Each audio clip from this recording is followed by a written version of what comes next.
the play-by-play that's happening in your mind.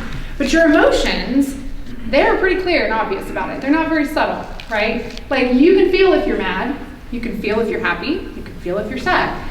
And so a lot of my life, up until about the past couple years, I really felt like my emotions were happening because of things outside of me, and I felt like I was almost a victim to my emotions. As if I had no control, like I was sad, I was justified by being sad, like experiences made me sad, people in my life made me sad, whatever it might be, right? But then I've come to realize that I'm in charge of how I feel. I'm in charge of how I feel. I got my power back. And it was not an overnight situation, but it was a learning process, and I feel like that is why I help women with their evolution, because that's all it is. We're just constantly trying to figure out the next layer and the next layer, right? And the principal at the end looked at me and he said, Haylee, how would you describe yourself? And I said like that, happy. Happy. And I remember this so vividly in my mind because their reaction, right? It was like this, oh wow, I've never heard anybody describe themselves as happy. Like normally they say driven or smart or whatever like thing that child has been told that they are, probably, right? But I really felt it, like I was just by nature happy. I just felt happiness. And I remember my parents being like, wow, like, you know, proud, because who doesn't want to think, oh, I raised a 10, 11, 12-year-old that feels happy, like that's a good thing. So it imprinted in me that this was a good emotion to feel, right? Same person, me, 32 years old, lying on a couch, wanting to die. So what happened?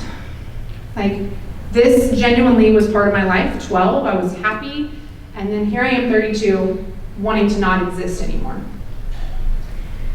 And what happened was I gave all my power away. I gave all my power away.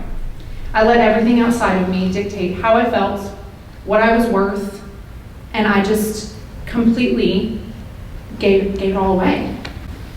And so we hear people say that, like, I don't know about you, but we hear like, you've lost your power, you need to reclaim your power. Like, where's my power, right? Like at the time, if somebody said, you need to claim your power back, great, can you tell me where it is? Like, what does having your power even mean at this point to me? That day, lying there on that couch, that's the third moment in my life where everything stopped.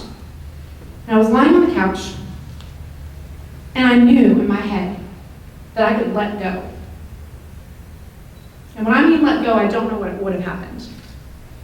I could just completely let go of any part of me that was fighting to exist. Or I could stand up. And it is like something I just pulled myself up. I don't know how, because it's more energy than I had at that point. And I stood up, and I stood, like I remember vividly putting my feet on the ground and just standing up in a house by myself. And I knew what that meant. Like I needed to stand up for myself. Because I've been standing up for my children, I've been standing up for what's right, I've been standing up for, like I've been standing up and fighting, like don't get me wrong, but I wasn't fighting anything for me at all. So I stood up. And I remember thinking like, well, now what? Great, I'm standing, what am I supposed to do now? Nothing's gonna change, right, my situation, which is so true, like take that in for a second. When you're in your life and you're in your struggles and you're in relationships and the things you experience, you can't control what's going to happen outside of me. But I had to do the things that started putting me first. The first one was ownership. Did you have any feeling with that? Because sometimes you're like, ownership, like, I didn't deserve that. And you see, the thing about ownership is like, I got to drive the steering wheel then. Like, I got to be in control and say, you can do whatever you're going to do, but like, I get to decide what it means. If I hadn't had that experience, maybe I wouldn't have spoken my truth. Right? Gratitude.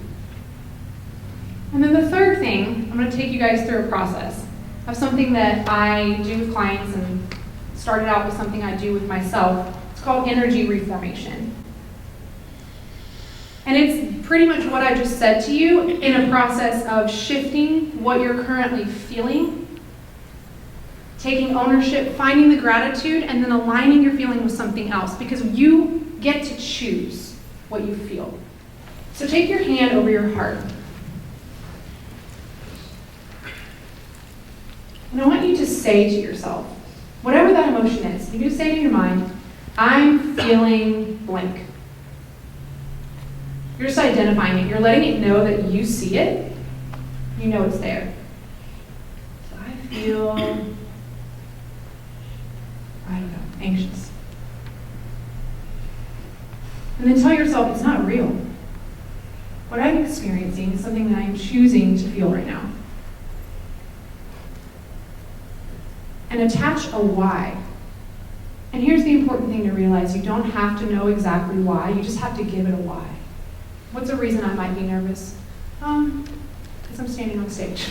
No, I don't know. Whatever you're feeling is what might be the reason that you're feeling whatever you're feeling. And I want you to pull it into your heart. And give appreciation for whatever it is that you're feeling.